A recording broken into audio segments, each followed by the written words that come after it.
Week time. Welcome to the Daily Smoke, everybody. This is Brother Jam. Brother Los. Brother Ron. Your boy Bobby Blackhand. And this is... Oh, sorry. No, I'm You sorry. got it. We are the Daily Smoke. Smokes. Thank you for joining us once again. Glad y'all could, tune in for us. We got an interesting show for you tonight. We do have a guest with us. Miss Danessa Bolling is back. Can't wait to get into this conversation with her. We're going to talk about, well, y'all know what we're going to talk about. And we're also going to talk about the event that she had, the Soul Food Sunday sit down as well. So I think y'all will find that an enlightening conversation because we definitely found the experience enlightening.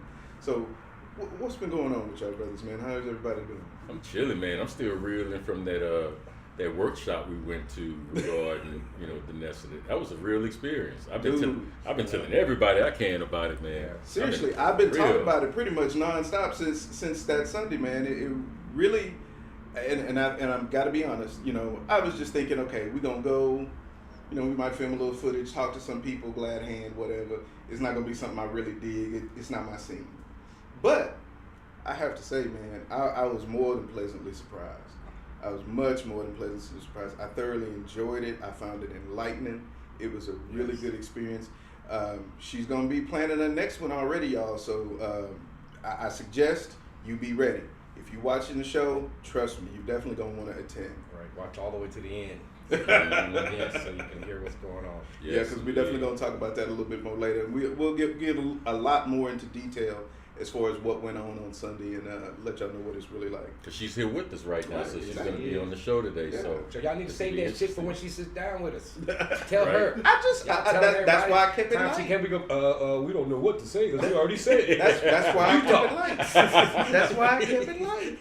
But yeah, man. Man, wasn't that food good, man? Oh, Good. That was your first time having collard greens, if I'm not mistaken. yes, that I'm was my listening. first time. We listen. Okay, we know black folks. But that was my first time having collard greens. I'm a recovering picky eater. I was one of those kids who my mom let me eat. If I said no, that was it. It wasn't no argument. She'd just give me something else, or I'd eat the other stuff on my plate. So there was a lot of stuff I didn't eat growing up, but that was my first time trying greens of any kind. And I'm convinced. Mm-hmm. Yeah, I'm thoroughly convinced. So, everything on the plate was good. It really was. That chicken, Oh, man. and I love it when chicken just fall off the bone like that. Right, That's so good. You know it's good when you go, quack, quack.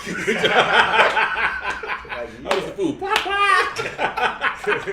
The cabbage, the black eyed peas, the cornbread, the yams. Oh, Right, everything. I was the same with greens. I didn't have greens for the first time until I might have been 25. So Really? went over to a girlfriend's house and she made some greens. I'm like, all right, fuck it, we'll try it.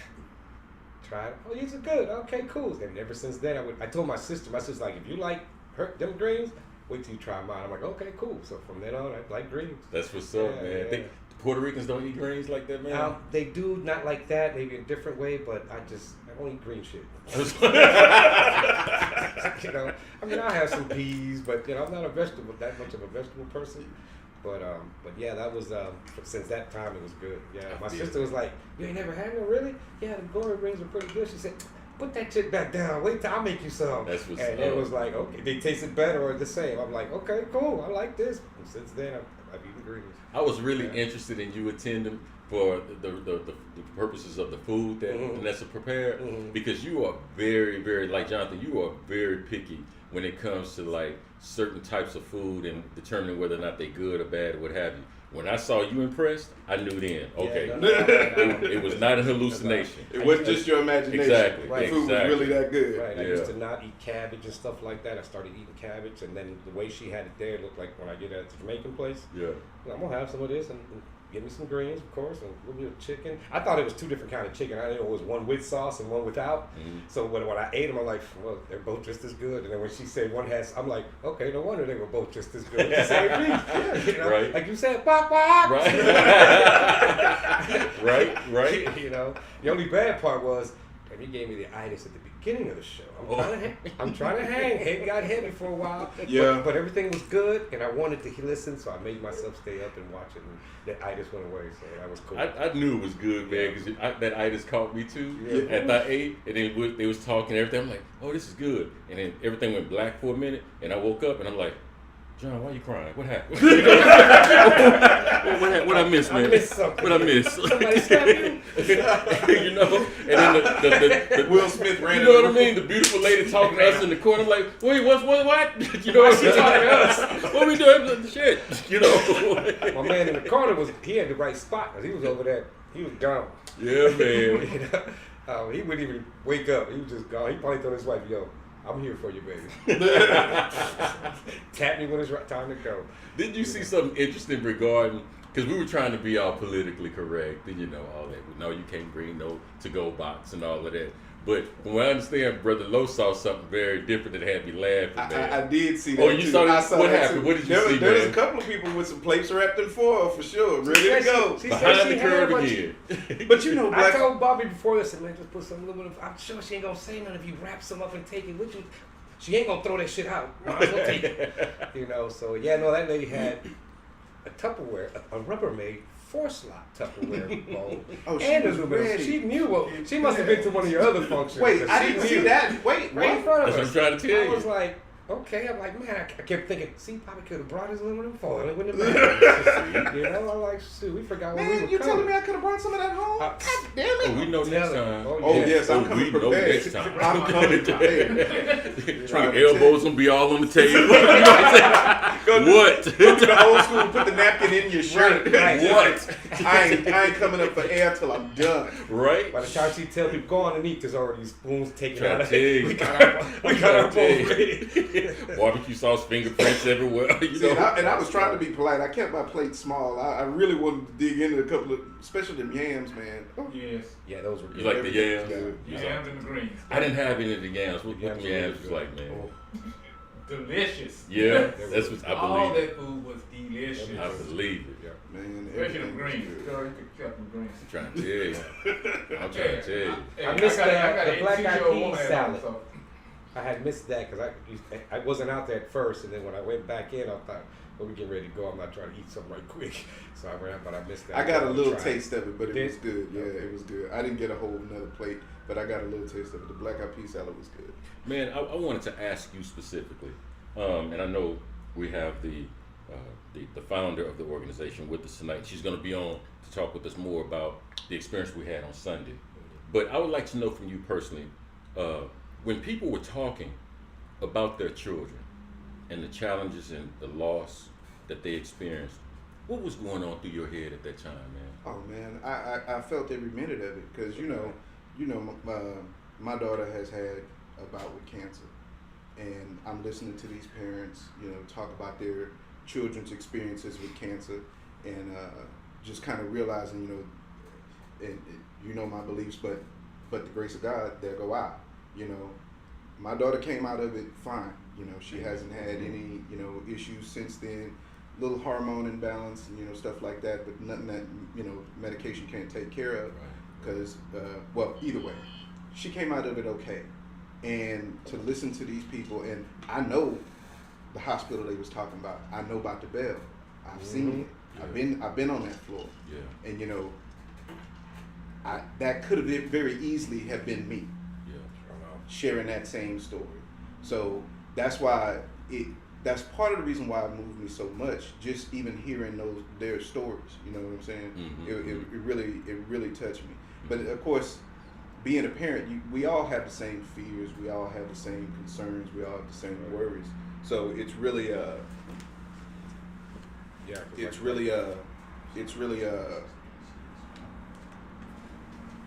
I'm sorry, brother. Go ahead. No. It's really saying, you know, it really made me feel something as far as what was actually going on. It touched me, man. Mm-hmm. That's all I can say. No, for me, anything about kids and shit fucks with me. So I'm sitting there. I got teary-eyed listening to some of those. When it comes to kids, that's the last feeling I ever want to feel until I'm gone. I don't want to outlive my children. I can't do that. I don't know how I will function I know I guess my other children will be what keeps me going, but I cannot have that experience. And so when I hear people talk about it, man, that shit fucks with me. Like the Stanford Asylum. Y'all know how that fucks with me, man. 6-year-old killing themselves. No, that's not supposed to happen. No. Yeah. You know, so whenever I hear stories about kids, you know, dying and parents going through, I'm like, please, I feel sorry for you. I never want to feel that. Please don't. You know. Yeah, it touches home. Oh man, that fucks with me every time. I can imagine. Oh, can y'all see us good? Yeah, it looks like we're having like video problems or what have you. We're coming through good, but if anyone has any issues, any issues, no, you're good. Okay. Yeah, I was able to pull it up. It's time to upgrade to the shutters. The shutters operating For the system. low system. For the low system. That's a joke in and of itself, y'all. I promise y'all need to hear. Just tune in on Fridays here to explain. You know what I'm saying? Taking over everything. Look, that'll take up a whole show once you get going. Right. Absolutely. If you're a hacker out there, I might be in need you. Absolutely. I need all of them. Absolutely. So when they were talking about that, John, like, did you? What were your feelings like? Gratitude, empathy. You know, what was going on in terms of, we know how you thought about it, but what were you feeling? It really, you kind of summed it up, because of course I could empathize with him, because like I said, I've been on that hallway in the hospital. I've been on the 14th floor.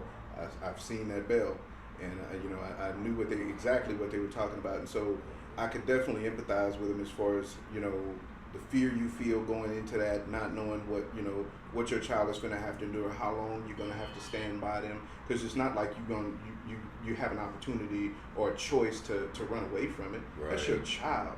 Right. No matter what's going on, you're going to stand up and you're going to be there with them, and you're going to be their strength and their backbone, even when they might feel like they can't go through it. Right. You know, my daughter, thankfully, her journey dealing with cancer wasn't that long. It wasn't a drawn-out process for her. We found it early. We were able to get it and get it out, and she was good.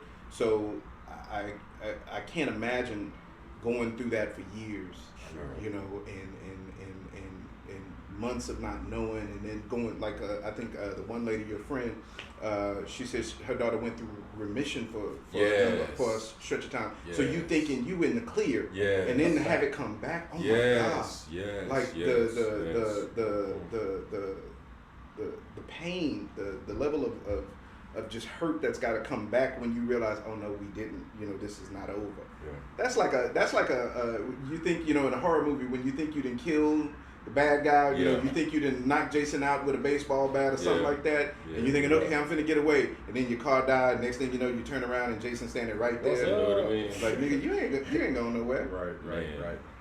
That's For crazy. real. That's how I feel. Like for kids, It's really tough, because when you're going through those kind of situations, it's really the unknown that kills you.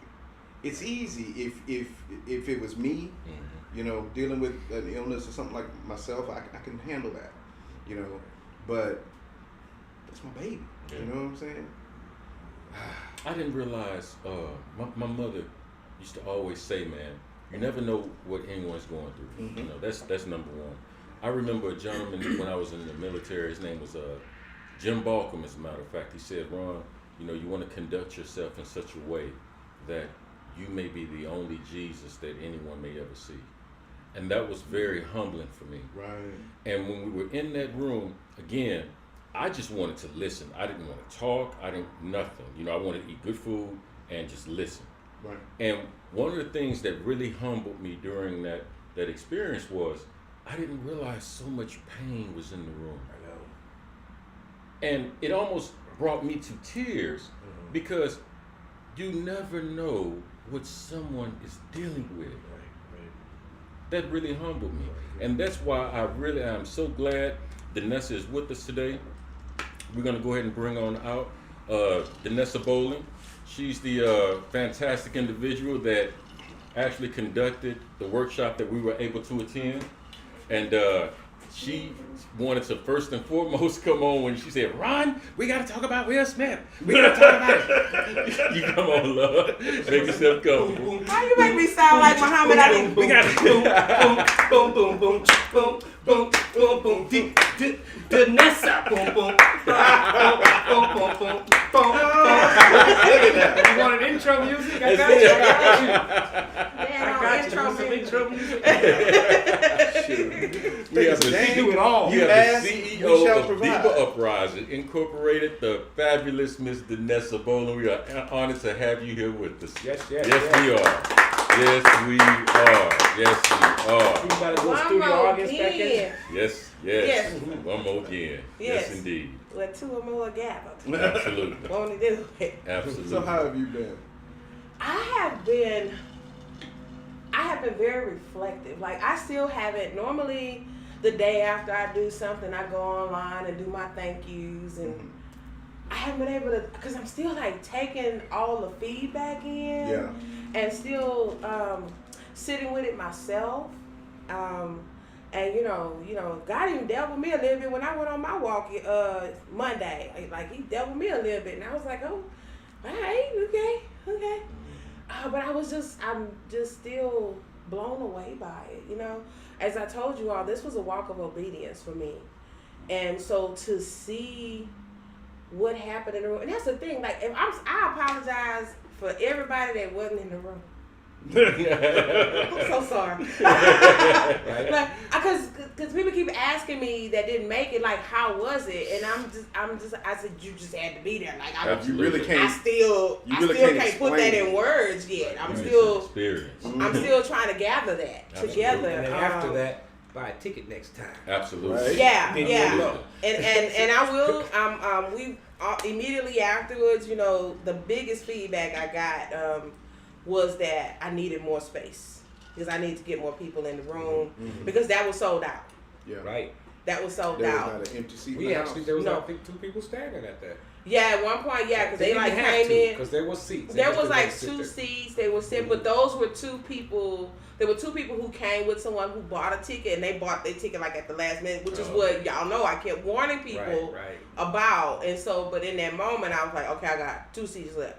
I got 1 seat left. Okay, here we go. It's a lot. We done. Yeah, but I warned you. And I warned you about the I mean, food. yes, you did. I warned you. Doubted me and stuff. You doubted the plan. It wasn't that I doubted you. doubted a It was player. not. It was not that I doubted you. You doubted a How could player I doubt on you? that I vote. didn't know. What? I was just uneducated. I told you, soul food, Sunday sit down. But- Nola Just- style. No, soul. But it was so good. What is it? Was it? Did it? Sometime Man, it was so good. yeah. This woman here, boy, don't if you don't come for nothing else, come for the food. Right. Right. Okay, I'm serious. Come for the Right. food, cause goddamn. Right. You come for the food. We go. The rest of it gonna sneak up on you. Got that right. It's Got gonna, that right. See, y'all thought the itis was an accident. That wasn't an accident. Mm. See, she lowered your defenses by making it seem. Right. That's Yeah. true. That's It true. is different. That's true. Because when That's you know when you just wake up, you're not all there. You're That's not all, true. But she get your emotions going. Yeah, Because exactly. she bring it up out of you because you have sleep as it is. You're like, Right. well, there was this one time when I got beaten. Next thing you know, you didn't tell your whole life. Right. Half asleep. Man, you are so absolutely correct on that lowering of the defenses because I'm sitting there in the corner and when Miss Tiffany Scales stopped speaking, I went, that was beautiful. I was like, oh shit, I said that?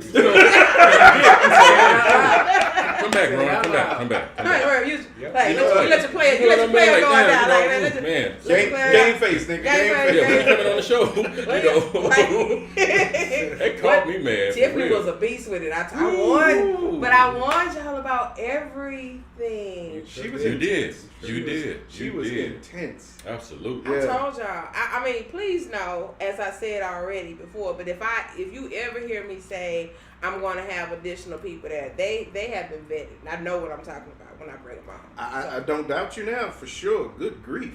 Yeah, Man. yeah, that panel was off the chain. Yes, it was. Kevin Jackson.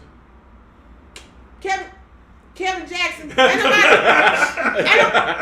Here come the worried Nola. about Here you. come the Nola. with your GMC. Kevin Jackson. That's Kevin Jackson with the GMC. That's Kevin Jackson with the That's- GMC. Oh, my goodness. That's our weekly harasser. You know what? what? Yeah. You know Ron. it. So he Ron's gonna bring favorite up hater. the juice. I hear you. He gonna bring up the juice incident. The juice is a good lead in to this other conversation we said we was gonna start off with. You got it. Go ahead, sister. Everybody just like what Tiffany say, breathe. Let that out. Okay. So, and I'm not gonna bother this. I'm not gonna bother this too long. You take your time. I'm not gonna bother it too long because I think it's been Take your time. it has been dissected enough. I will say this: I have looked at it from 3 different lenses, and I will say this: from all 3 lenses, I believe the core of the moment was very inauthentic. Was very inauthentic for me. And understand, like, you know, as people debate this whole issue, who was right, who was wrong, what was the intent, this, that, and other, understand that we're all coming at it from our own individual experiences and perspectives. True. Tying into what we talked about Sunday about spiritual wellness and how the laws that we live by kind of direct how we react to things. Okay. So, as I told you, I said, you know, I've looked at this thing through 3 different lenses, and I thought about those lenses, and they're along the timeline of my life and my own personal growth. Okay. Okay, so I'm gonna start you off in the beginning when I wasn't mature. Okay. I was a pup. I was a pup. So you know, like they say in Golden Girls, picture it. Right. 1984-85. And yeah, and I told the other person involved in this particular scenario that I was gonna tell our story and I was gonna mention his name. I gotta give him a shout out because he tells this story. We were in high school, drama students. It was one act play competition, and the play was Buried or Dead. And in this particular scene, I was supposed to fake slap him at the end of our lines and close it out with a. Gotcha. Now you notice you hear the same impact, right? It sounds like I just really hit somebody, right? Well, my partner in theater at that time was a gentleman named Roy Williams. And in rehearsal, Roy Williams kept flinching and he kept ducking. And so our drama instructor, Mr. Harold J. Haynes, said, if you get on that stage and he look like he gonna move, hit him. And I had practiced. I practiced it. He was good. I was perfect at it. And in the moment I said my last line, I said, so now you want to stand up. And I went back and somehow I caught his whole face. Open palm. Open palm, whole face. Oh, Lord. Pow! And Roy stood there and he shook like this. And his fist was balled up and I stood there. And I shook because I was like, oh Lord. It's about to go down. Knocked the shit out of me. And the lights went out and it was like scene. It was like, oh shit. Right, you know? right. And he just kept saying, man, we better win, we better win. The judges were like, that was so impactful. So when I looked at the scene initially, the Will and Chris Rock thing, I'm like, man, come on now. They actors. That was...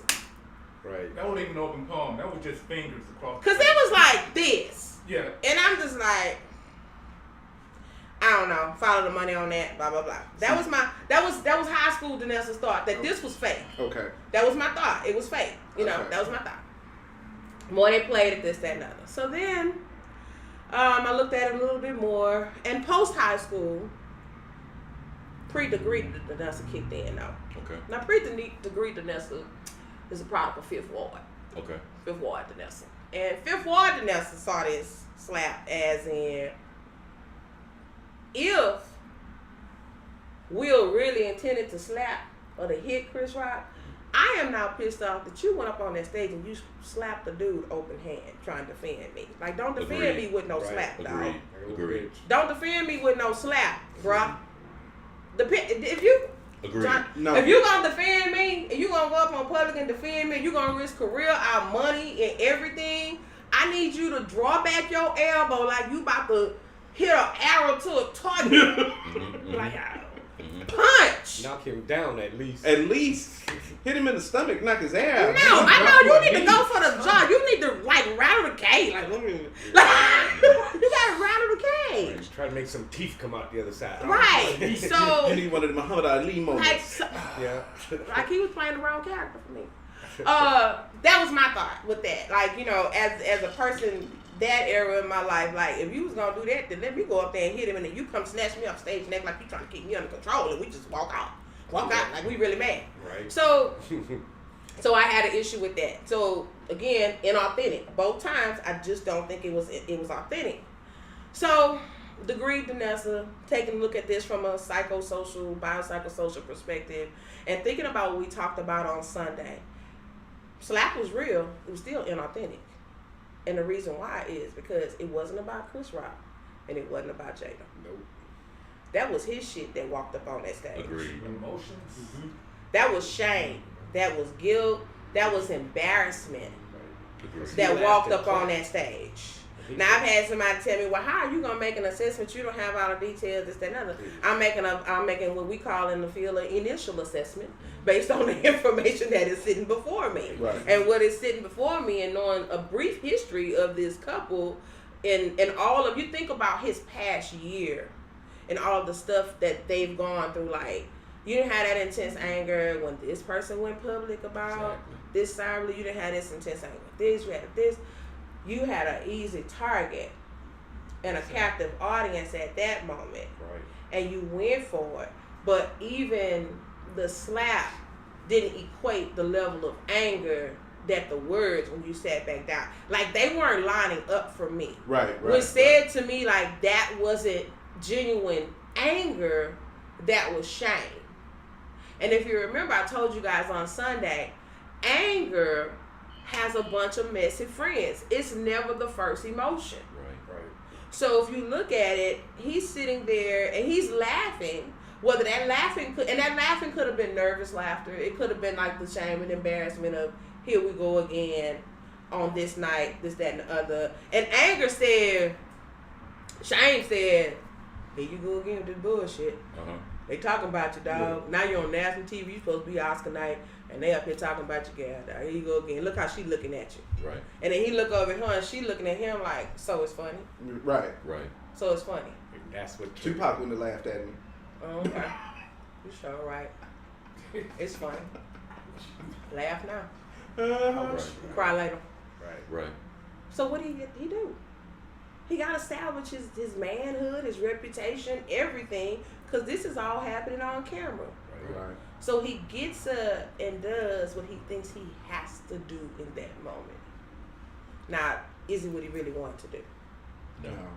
Nope. I don't think so. Nope. What did that He do? laughed and clapped when he said the joke, and it wasn't until he looked at her that made him get up. And again, I'm not saying because he thought it was funny. It may have just been nervous laughter. Right. But I hope it makes sense to you when I say either way, whether we think it was a fake slap, whether we think it was a big slap, whether we think he was really angry, it was still inauthentic because it wasn't about Jada. Right. And it wasn't even about Chris Rock. It was about, I'm embarrassed again. One of the things that I read online, somebody was talking about it, and I'm sorry I can't remember who it was. I'd love to give him credit, but somebody wrote like a little short article about it, and they were talking about what we've seen in that is the decline of somebody's mental health. Yeah. Say, because you're married to the wrong person, and that relationship is toxic for you. And it's bringing you down slowly, but this is the devolvement of your emotional state. Because we all seen Will Smith over the years. We know what he's like and the kind of personality he tends to give off. Whether you think that's for the cameras or you think that's really how he is. Well, all of that has been deliberate, and they've talked about that. Yeah. He's talked about that. This has been a very deliberate persona that he's created Cultivated over the years. and everything he's done over the years to create this life that he thought signified that he made it over the years. Now, you said something that I had talked about a little bit in conversation yesterday with a friend, which is about how we want to look at the relationship itself, because a lot of people are attacking Jada and blaming her for the whole thing. And, you know, saying, well, this relationship is toxic, is this, that, and other. So I was trying to explain this to a friend yesterday, and I was saying that The relationship is abusive. Agreed. Now, I did not say either of them were a victim of abuse, but the relationship is Agreed. definitely abusive. It's not healthy. Right. Agreed. It's not healthy. Now, that's not the first couple that's ever engaged in an unhealthy relationship, and the rest of us sit around there and look at it and say, this is unhealthy, this is toxic, they don't need to be together. Well, hell, in the moment, it's serving those people's purpose. That's their rules that they live by. Now, what the question becomes, are the rules that we living by working for us? And I think that's what we're seeing is an unraveling of it not working. Can I ask a question? Mm-hmm. This is to anyone or even our viewing audience. If you want to call in, the numbers at the bottom of the screen, we'd love to hear from you guys. I have a question. So, would we have had the same reaction towards this incident if Chris Rock was up there, he made a joke about Angelina Jolie having a double mastectomy, and her and Brad Pitt being married at that time, and Brad responded the same way that Will did? Would we still be having this conversation? No, Brad would have been justified. And Chris Rock wouldn't have said nothing. But let's just say he did, just for sake of argument. Okay. How so? How is that different? Because the majority, meaning the people in power, the majority is not the number of people, it's the people in power, would have said Brad Pitt was justified. On what grounds? Well, I mean, you have this all-American white male protecting his precious wife from this black man attacking her. What is That cancer. the power of white woman tears? Yeah. Comes Just a into question. effect? It's just a No, question. Because there's persona, and even for Jada, it's like she's standing there and she looks very stoic and everything, and there's this persona of the strong black woman, like the black woman can take care of herself. You know, she can take care of herself. She don't need anybody to take care of her. Right. And honestly, to our discredit, this is like, child, this is going into like the next wellness session or the one after that. You know, like of black women having this image that we just have to be strong. Right. And on one hand, we're responsible for it because on one hand, we want to be strong black women. And then on the other hand, you know, we want somebody to step up to the plate and protect us. And it's like, you know, we have to find a balance in that. What I realize, and we can talk about Sunday at this point, is that we don't know what a middle ground is in that. Right. What's the middle ground in the strong black woman versus the woman who needs a man or her mate or her people or her tribe to support her? Whereas and they don't have to be two different people. Okay. I can be strong and still need some help. Right. Right. As a matter of Right. fact, the fact that I recognize that I need help is a strength. I can be strong and allow somebody else. I can be strong and then be comfortable in your vulnerable moments. Right. That's a strength, to be able to be there for a person in their vulnerable moments and not look at them any different, because that doesn't define me. Absolutely. You know what I'm saying? It doesn't define me. One of my favorite moments from Sunday, the moment that like really blew my mind, as I have said, I want to bring men to the table, was that domino effect that happened where Miss Frazier told her cancer journey story. And I literally, y'all, I didn't tell the panel how to sit. Mm-hmm. I did not tell them how to sit. Mm-hmm. It just happened. And so she was on the end and she told her story, and the person sitting next to her, I knew, you know, Kevin had his story with cancer and his journey. And but his vulnerability, when he allowed himself to not just tell his story, but to show the emotion attached to his story, to be vulnerable enough to cry. And then, you know, I said don't hand anybody any tissue, but it was the simple gestures as he allowed himself to be vulnerable and show his pain and his fear and all of that, for her to just be strong enough to not say don't cry, but to just do this. Right. To just say, I got you. I got your back. That's I support. felt that Yeah. story. I support you Absolutely. in this. By just sitting here, I don't have to say nothing. I don't have to do nothing. All I gotta do is just give you a sign. I got your back. Right. You ain't by yourself. Yeah. And he did that. And my coworker Roy was sitting next to him on the panel. I had Roy there to give the clinical perspective, and he went like this, and he went personal into his stuff, and I was like, oh, okay. Right. Oh, okay. Right. And so for him to talk about his relational pains and his growth and what he was going through and how it got him to where he was now, I was like, oh wow. And then it ricocheted and went in the back of the room with y'all, and I was like, oh damn, okay. Right. Okay. So it was like one person being given the space to be transparent, to be authentic, to have an authentic moment. Oh, it gave permission for other people to do the same thing. Yeah. It's one of my favorite poems by Marianne Williamson, and that's one of the lines in it. Is she says, when you allow your light to shine, you give permission to others to do the same. And that's what we saw. We need more of that. And can you imagine how different Sunday would have been if Will had a space where he felt like he didn't have to keep putting on this image of, you know, being whatever Hollywood has led him to think the he leading needs to man, the leading man guy. Yeah. Within the context of Will, when you say you believe that it was disingenuous or inauthentic, I couldn't agree with you 100% more. Yeah. And the reason I say that is because I don't know how much you guys may remember about Will Smith early years, but when Will was doing the Fresh Prince of Bel-Air, that fit what we understood about Will Smith and Jazzy Jeff, the Fresh Prince. Right. We that made sense to us. Mm-hmm. What didn't make sense to us was when he took the leap from the Fresh Prince of Bel-Air to Bad Boys. Right. And so one of the criticisms that we had against Will at that time, this is nothing you could read, you had to have been there, was, oh man, look at him, now he's trying to be serious. He's trying to, be aggressive, whatever. We never took him serious, at least as black men anyway. Right. We never took him serious in rap. We never really took him serious in terms of like that type of persona on screen, because nothing lined up with him to suggest that he was a threat. A tough on guy, any level to us. Mm-hmm. So, to your point, if we look at how he's tried to change or develop his own screen persona, when he goes up there and he slaps the man, you just took us right back to Fresh Prince of Bel-Air. You understand what I'm saying to you? What's interesting that you said that, I saw somewhere online where somebody had did a comparison between the slap on stage and the slap that Uncle Phil did during the show. I forgot who it was he slapped, and they literally did the freeze frame of the slap and the stance that Uncle Will had in the show.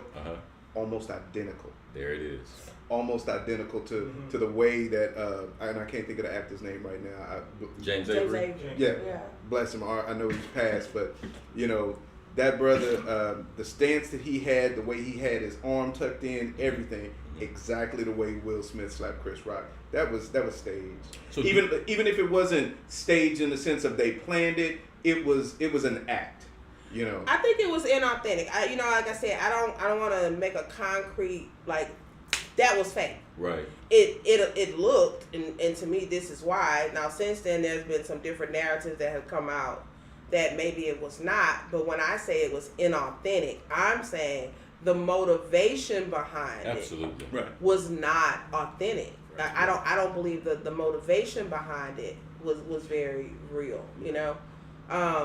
And what you bring up, Ron, about his persona, that's a big part of how we got to this point too, because no one ever took him seriously. Right. He could not. So why is it okay for him to not be the lighthearted jokester guy? Why is that guy not okay? Right. Like, why does he have to be a threat? Right. So we have to think about this, or you guys as black men think about this. Do you want to be a threat, or do you not want to be a threat? Do you want to be seen as hard? You want somebody to be scared when you walk up? Right.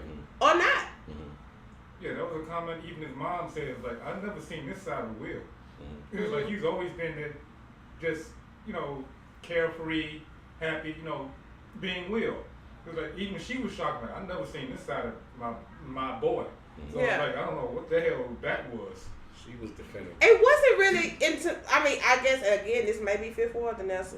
It wasn't that intense to me. Right. It was exactly. I just think we're giving it when I say we society is giving it a lot more energy than it wasn't. Because of where it occurred. And it's just because of where it occurred and all of the stuff that happened along. But not even that, because I was doing a little research when I knew we was going to talk about this, And one of the things that I looked up was like celebrities fighting at award shows. Mm-hmm.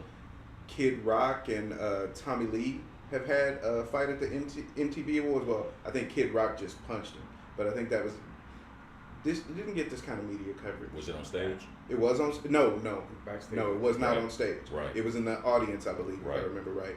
And then there was another one where Vince Neil from one of these rock bands and somebody else had an altercation where he punched a member of Guns N' Roses. And again, not this kind of media coverage, but again, that one didn't happen on stage. But it is a little different, I think, when the media talks about it when it's white people versus when it's us. Mm-hmm. Because of course, anything we do that's even remotely violent, oh, he's a sack. I heard people talking about it. Oh, he stalked up the stage angrily, like he was just, you know. Now we're getting into the racism. Exactly. Like he punched Chris Rock. I'm like, that wasn't a punch. That wasn't a punch. That was an open hand slap. That was an open hand Yeah, slap. And I mean, if it was a real gangster slap punch where you need to be clearing the auditorium, you know, everybody would have been ducking. He walked off the stage very casually and went to his seat. And that's one of the things that I've heard a lot of people talking about too. It's like, you got to think about it. How much bigger Chris Rock, I mean, how much smaller Chris Rock is to Will Smith.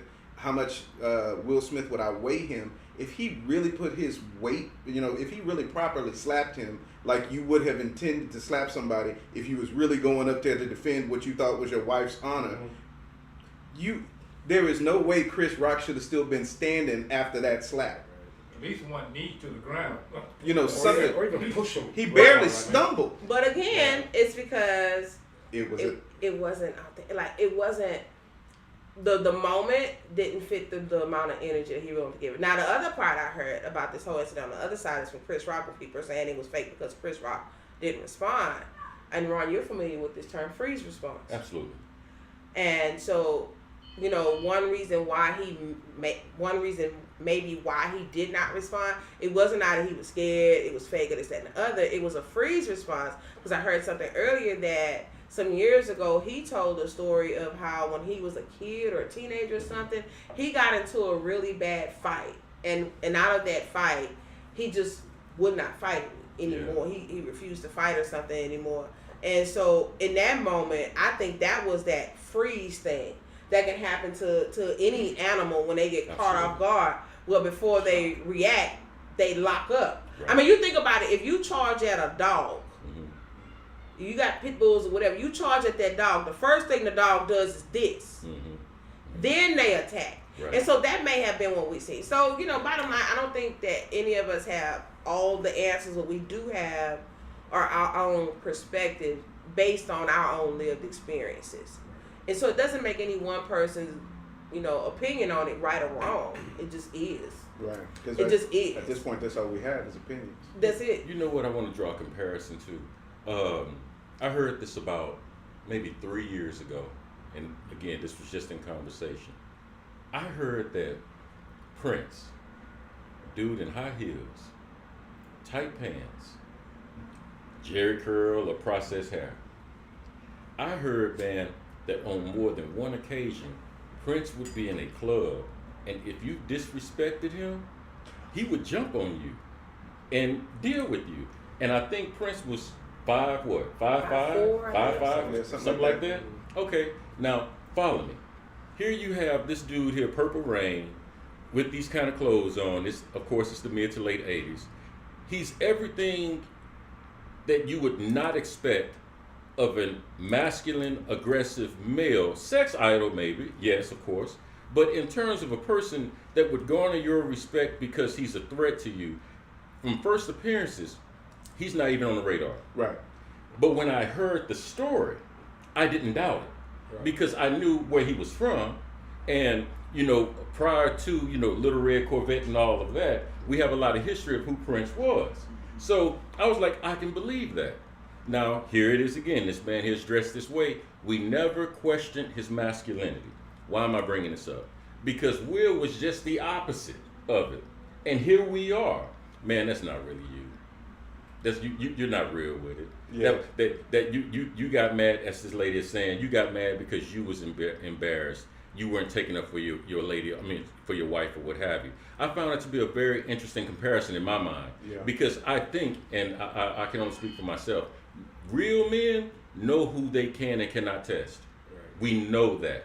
If The Rock had been up there, if 50 Cent had been up there, whom he got into it with, by the way, in my line, we wouldn't have had this problem. Why you didn't do that to August? I understand the rules that you and your wife developed, but you know, being embarrassment is embarrassment, period. Whether you consent to it or not. So I'm totally 100% agreement with you, Danessa. I don't think it was. I think it was very disingenuous, and I think it made him look weaker. Not only because of the way he responded, but the target. Yeah. And I saw one commentary that was, it's like, if your goal was to keep your wife's name out of comedians' mouths, you've done exactly the opposite. And they did a montage of comedians now talking about Will and Jada, making jokes about the recent events and all of this kind of stuff. So it's like, dude, you didn't even accomplish your goal.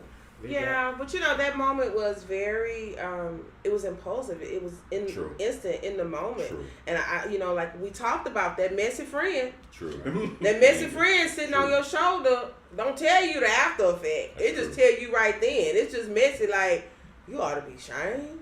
You embarrassed? Are you gonna let him do that? You gonna let him talk to you like that? You gonna let him talk to you like that? What's his response? If I was you, I'd slap him. And then next thing you know, Danessa, was his response endemic of a trend that that you're witnessing among black men within the community? Like, is this bigger? When I ask that question, was his behavior, was it an example or representative of something bigger than the situation he was in, the way he responded? Do you see this as being connected to something that most black men in the community are not dealing with? yes. Okay. Yes. Okay. I hear you. Yes, like having the permission to actually deal with your emotions. I hear you. You know, on a regular basis. I hear you. You know, then you guys told me before we went on there, like, that the seminar caught you off guard. Right. Very much so. Very much so. What caught you off guard? It was that domino effect you were describing earlier. It was, and of course, if you weren't there, I actually shared a story about my life and some things that I dealt with when we were talking about fear and things like that. And it, of course, got emotional for me because that was a difficult time in my life. And, you know, it was not something that I came there with the intention of sharing. Mm-hmm. But like you said, in the situation, and I'm hearing these people tell their stories, and I'm identifying with the emotion. I might not identify with all the situations, because, you know, like the dude who got his gym destroyed, I've never had a business blown away in a tornado. Right. I felt his pain though, you know, and I could relate to him on that on the level of having something that you have worked for and have strived for, and seeing it torn apart. I can definitely relate to that. So those kind of things, it made an opening for me. You know, it created a space where I felt like, okay, I can share this, and even though it's gonna hurt me to talk about it, I can see, especially listening to these other people's stories, how it might benefit somebody in here, because listening to them was benefiting me. Right. So can I ask you, and this moment stood out to me, in the moment where you started talking and the emotions started coming up, and it almost seemed like you were choking on it. Yeah. Mm-hmm. And the moment when Tiffany said, breathe. Yep. And she extended her hand to you out there from way across the room, and she said, just breathe. Yeah. What was that like for you in that moment, to not only have the emotions come up and you choking because you're trying to choke them back down, but for somebody to say, no, don't choke them back, breathe. And it really made me own the moment, is the best way I can describe it. Because as a guy, you don't ever want to really well, I won't say you don't want to, but because you do want to, but you never really feel like you get the chance to show emotion. Yeah. You feel like you never really get the chance to cry, especially when you out in public or something like that. So it just makes it I can't even really explain it. She made me kind of say, okay, wait, you doing this, you've already made up your mind, you finna tell this story. Whatever comes out, and just let it. Mm-hmm. And when I did, when I took that moment and I caught my breath, and I don't know, I think my voice was still a little shaky, but I was able to just go ahead and say what I needed to say, and I was able to just let myself feel what I needed to feel right then, and that was incredible. So, what was the feeling when you got that out finally? What was that feeling? Relief. Relief. Because I don't talk about that period in my life very much, and I always think, to myself, like, who wants to hear it? Everybody's got their issues, everybody's got their problems, everybody's got their things that they went through. I made it through it, and that's sufficient. But I just don't talk about it a lot. So, you said who wants to hear it? Who needs to hear it is the better question. True. Who needs to hear it? Kevin Jackson. That damn GMC. GMC. Tell them why you're getting a ride. And I'm not saying who needs to hear it as like, who want to hear this? I'm saying who else needs to hear that? Right. What was that like for you sitting there? Oh, I was cool. I was tripping on them crying. I was good. I was good. Like I said, I woke up. I was like, what am I crying? What happened? I was good. I was straight. I was good. Sinuses was bothering up. That was good. Sinuses was going That's all it was. Like you got allergies. Good. Los, were your allergies acting up too? No, I actually got teary-eyed. Okay. Especially when was it Kevin? Yeah. When he started talking, like I feel like I started getting like, man, that's fucked up. Man, and he just, and I knew he was supposed to not even be there. He was supposed to bounce. Yeah. Right? And he stayed there, and I'm listening to him, and then these ladies got into it before that, and he got him and then Jam got into it. I'm like, man, ooh, I'm good. This is something I'm learning. I'm feeling it. I don't want to have these feelings of my own ever, but that's why I said I was enlightened. I did not expect. But it's so okay to have those feelings. Right. It was. I did not expect that. Because I watched. I did research on you, and I saw what you did last time when you brought out people cut out little things and made the little board. So I expected somewhat like that. So I already knew what I was into. He thought he was gonna do some art. He had a false sense of security. See, you know what I'm saying? He was lulling him in. Lambs to the slaughter. Come on. But it turned out to be very enlightening. Everybody talked about different things. It was almost like we all knew each other, and they were just sitting here chilling. Right. By the end, you felt like family. Yeah. Right. So it was really nice. It was really, really nice. It really was. It really was. It was an incredible experience. And thank you for that. Thank you. Black Hand? Thank y'all. What about you, brother? How'd you process it? Oh no, a lot of the stories I can't quite relate to, but I can feel the emotion and the emotion and really just the emotion in the room. Only thing that brought me to tears because those chairs were so goddamn uncomfortable. And his back hurting. I wanted to get up and get some more food. Okay, wait a minute. I cannot believe y'all were that shy about the food, and I had to pack all that stuff back home. I'm like, you got some left? I was finna say, you got some left. I wish I'd known. I brought some of the cabbage at least. Hey, we still good. What's up? We good? Yeah, and we're gonna be here for a while. You can go home and get it. I live on the north. The North. NAWF. And so the person with the Tupperware did know that she could do that. She came and told me, and I did have foil for people to take. I should have anticipated that people were going to be taken aback and trying to be polite. Those who had that part. I always say I'm a NOLA baby and I'm a Texas lady. That's what's up. That New Orleans comes out when it comes to food because you're never supposed to run out of food. Right. That's a New Orleans thing. You don't run out of food. You have somebody else. You're supposed to always have something to feed people, first of all. And then you don't run out. That's how I cook. You can have too much, one person but you cannot have too little. Right. And so, I kind of, lost my mind. That's my mom. It's like, hey, it's better to have a lot than not enough. Right. You can take some of it with you. But my bowl's ready already. You know? Decide these are for when Danessa does her thing. You know what I was curious about Danessa? Like my dad used to be a motivational speaker, and he would give seminars, let's say maybe 2 hours in a minute, and he would be so drained for maybe the following days or what have you. How long does it take for you to recover from those types of emotionally intensive workshops like you conducted on Sunday? You know what? I was on such an adrenaline rush. I didn't sleep well. Because I think my brain was still processing it all. Because, of course, by the time we got out of there, cleaned up, I had to go and The young lady who helped serve the food had to go help her pick up her daughter. Then we had to go home and drop her off. And I had to get home, unpack, put food up because y'all didn't take containers. So, you ain't got to worry about that next time. So, I'm coming with containers ready. My brain was still processing it all night, and then I had to get up and go to work the next morning. So it was probably about the afternoon at work where I started kind of like winding down a little bit, and I was like, okay, I'm tired now. You know, but yeah, it was definitely an adrenaline rush for me.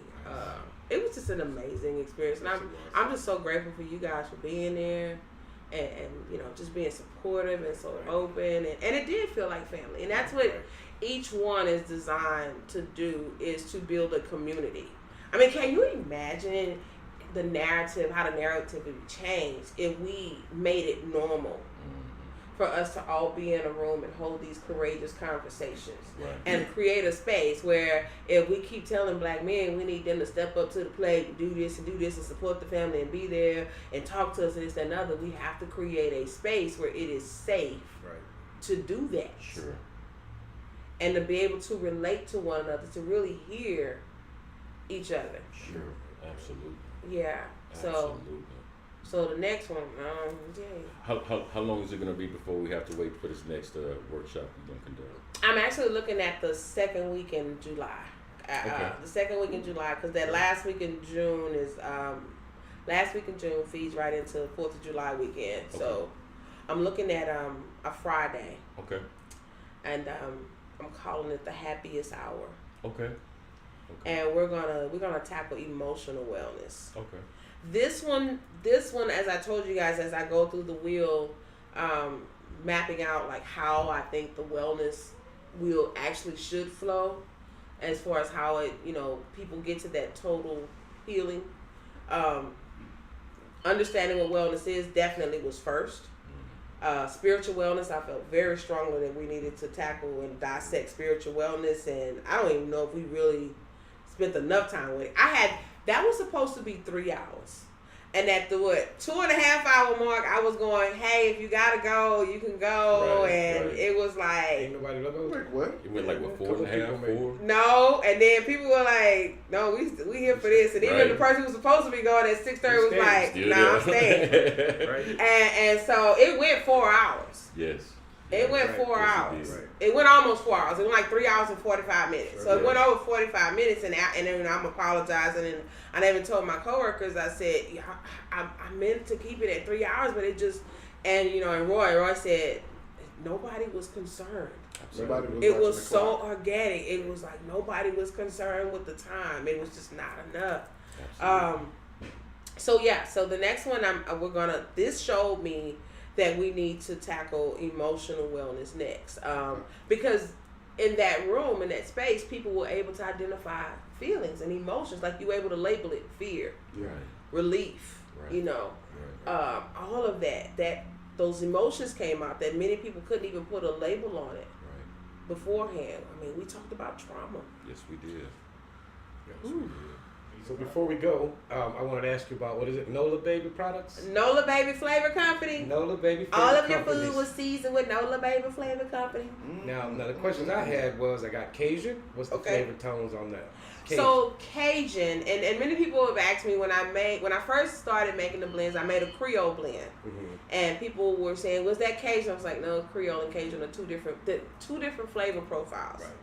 So the Cajun blend it's a little smokier in flavor. It's a little smokier flavor, and it packs a little bit more of a heat.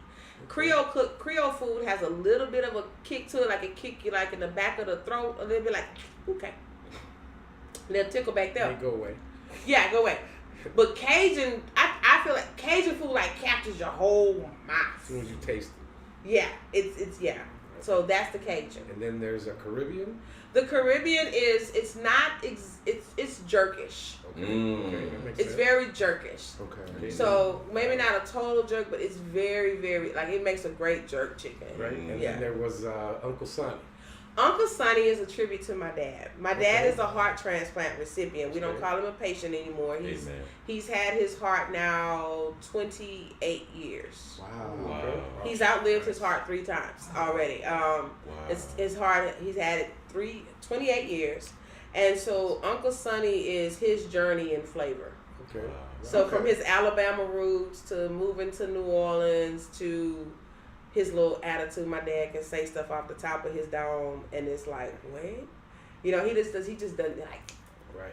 So that's what Uncle Sonny is, and it's heart healthy. So it's me documenting his journey through flavor. So from the ginger and the smoked paprika represents his Alabama roots and his dusty brown hair, and then the Holy Trinity of New Orleans, and And there was harissa.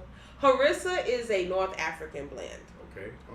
It's a North African blend. So yeah, that was one inspired by the A Taste of African Heritage cooking classes that I teach in the community, and it's extremely hard to find. Like I can look up on it sometimes at the higher end store. That one that's real high end that take your whole paycheck. Yes. Every now and then you can, because I'm not giving them a plug. And the last one was Asian fusion. Asian fusion was a special request. My sister who lives in Atlanta now wanted something to make her Korean barbecue wings. That sounds good. And you know, I was kind of like trying to taste it a little while, and what I came up with was a fusion of different Asian flavors. So it has chunks in it, and those chunks are dried fruit. So it has dried mandarin and dried pears and dried apple and stuff in there. So that's a fusion of the different flavors of the Orient. I hear it's like super great on some air fryer wings. Like if you want like I'm telling you, I've been trying. That's why I got them. Because whenever I ordered wings, I always get the Cajun, the Louisiana rub, because I like that. And then I got it. I got 2 because I said I'm gonna make me some wings out of that, and I'm doing them air fry to see how that works. But anyways, that's about all the time we have. That's again Nola Baby Seasoning. Nola Baby Flavor Company. Flavor Company. If you need to know, go to our website, send us an email, and we'll let you know how to get a hold of them. And then pretty soon I might even teach you how to use them while I cook something. Okay. Either way, Danessa Bolling. Absolutely. Thank you have any contact information? Yeah, you can contact me at danessabolling@gmail.com. Right now, I'm my own wellness client right now. So I pulled myself off of psychology today. So we'll see you in July. Okay. All right. For sure. July. All right. So that's about all the time we have, guys. Yeah. I'm Brother Los. Brother Ron. Brother Jam. Your boy Black Hand over here. And we are The Daily Smoke. Thank you for being here. Peace. Absolutely. Peace. Absolutely.